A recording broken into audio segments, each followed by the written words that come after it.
Welcome to Sunrise Educational Publishing. Our aim is to empower literacy and learning. We envision a future where every child in Africa is a reader. Our mission is to make learning to read easy and exciting, and to inspire children in Africa and beyond through reading stories relevant to their environment.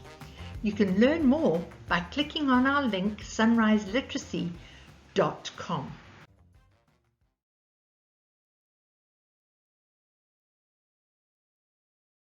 Hello, it's Dilys Green once again, and I'm here to share with you some ideas on teaching your children to read. You may be a home mum or dad, you may be a governess or a tutor, or you may be with a full classroom of children and you're thinking, how am I going to teach 40 children to read? This is a major thing.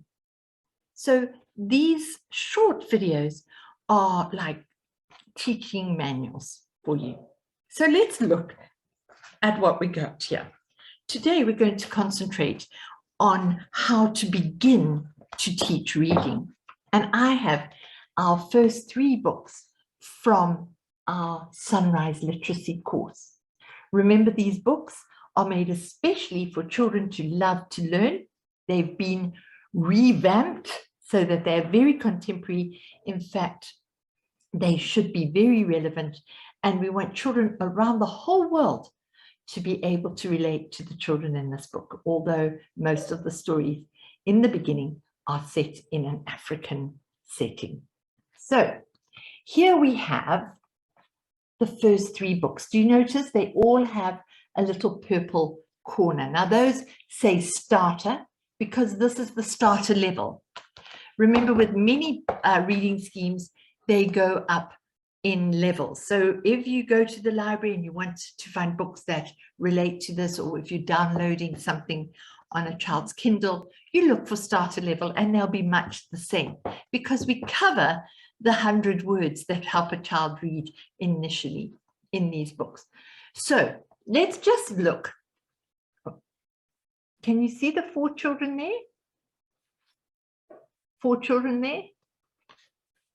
Some children and their dad there. So the difference between this reading scheme and many other reading schemes is that this is stories about these characters. Yes, we do include other stories and fantasy, and you'll see some of the famous fairy tales in them, but it does build on these characters, and the children then become very familiar and they look forward to seeing what the kids get up to. Some of them are good things and some of them are just normal, what children do.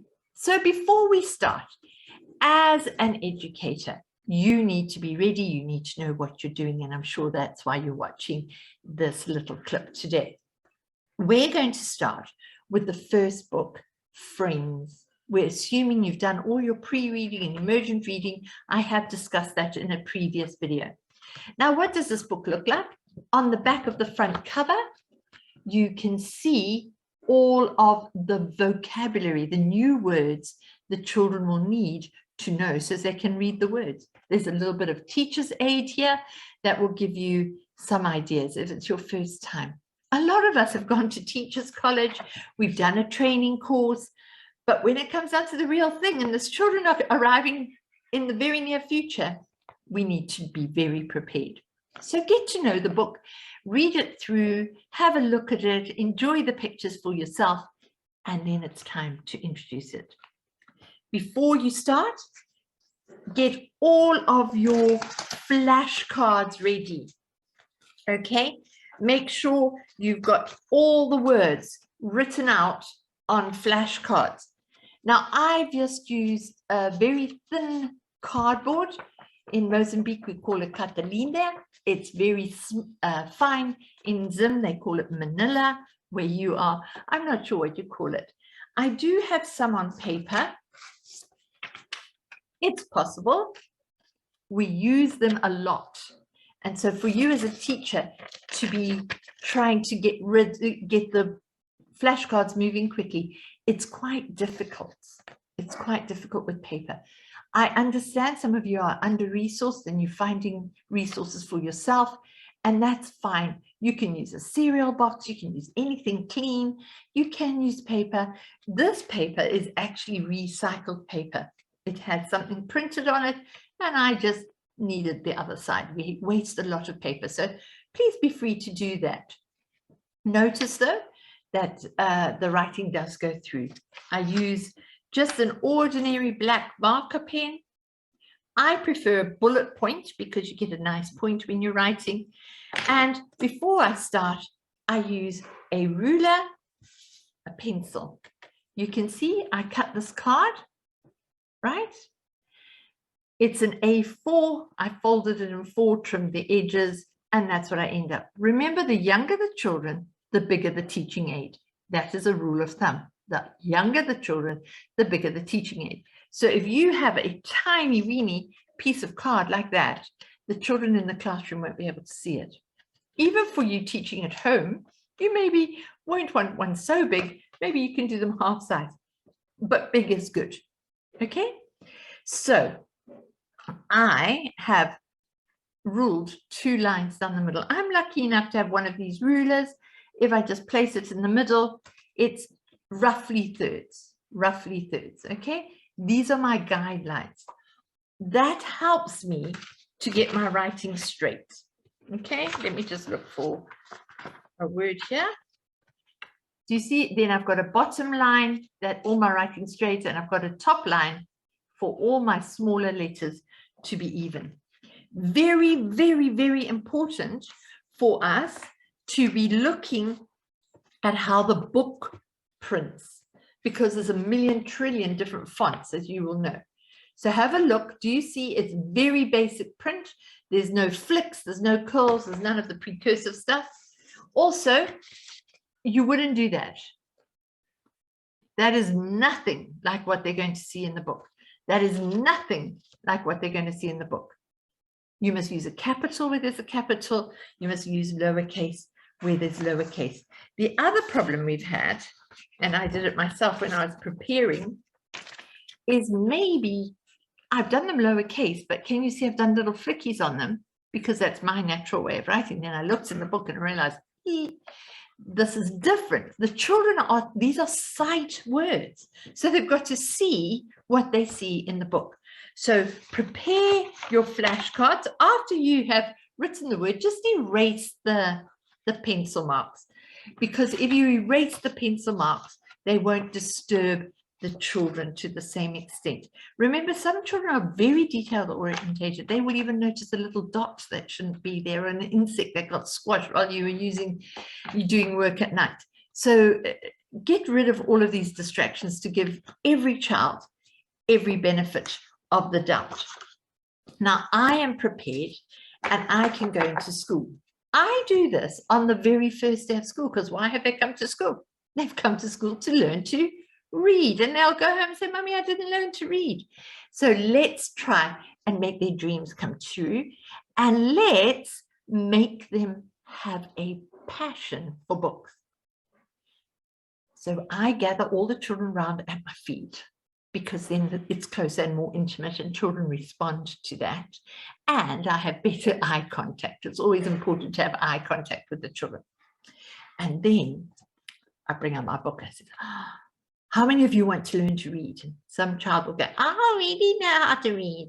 And the other goes, I'll never know. So you just keep moving. Don't get too bogged down. So today we're going to look at our very first book for grade 1. And we're going to learn how to read it. Who's excited? Yes, I am. All right. Who can see a number on this book? You all know your numbers? What number can you see? I'll give you a little hint. It's somewhere near. Yes, it's 1. Now the word before that says book 1. Book 1. So that makes sense. We start at the beginning, don't we? Number 1 is the beginning. So the title of this book, a title is the name. And it tells us what the book's about. It says friends. Friends. So we have here, here it says Sunrise Readers, because that's the name of the book's the people who wrote the books, they wrote lots of books and they're all called Sunrise Readers. This book, the title of this book is Friends, and it is book 1. Yeah, you all understand? Now look at the very bottom. Can you see more writing?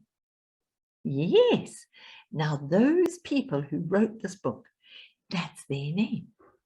One is called Vivian Jenkins, a lady called Vivian Jenkins, and another lady called Christine Lewis. Yes, Christine Lewis. Vivian Jenkins and Christine Lewis. Good. Now the pictures are also beautiful, but the people who did the pictures, their name is right in the back here.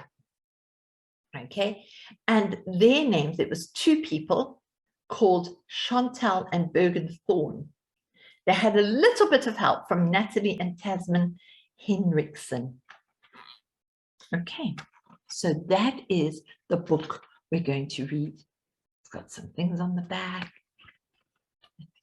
Now, what do you think the book's about? And you go on to ask the children, and you point out it says friends, and you talk about friends, and you have a discussion about how to be a good friend. And then you look at these. These kids are friends. What do you notice? How many boys do you see? So be quite specific about what you're looking for. Don't say, what do you notice? And one child will go, I see a boat. Yes, you do see a boat. I see the sky. Yes, you do see the sky. But what do you notice about the people? How many people? Let's count. 1, 2, 3, 4. Yes. Are they all boys? Are they all girls? How many boys? How many girls? So you're discussing the picture and you're making them observe. You're teaching them to develop their observation skills. You might have a discussion. Do you think they're all brothers and sisters? Yes, they could be. They could be. But they're not. They're not. Actually, they're friends. But these 2 here, they are brother and sister. And these 2 here are also brother and sister. Do you know what their names are? Some of you do, because you've got big brothers and sisters. And I'm going to tell you what their names are. But before we do that, I'm going to open the book and show you the very first picture. Are you ready? So you build up the book. You build up the book. So you don't say, okay, we're going to read this book, and before we do that, we're just going to learn the words, blah, blah, blah. No. Reading opens this whole world of magic, and that's what you want to do.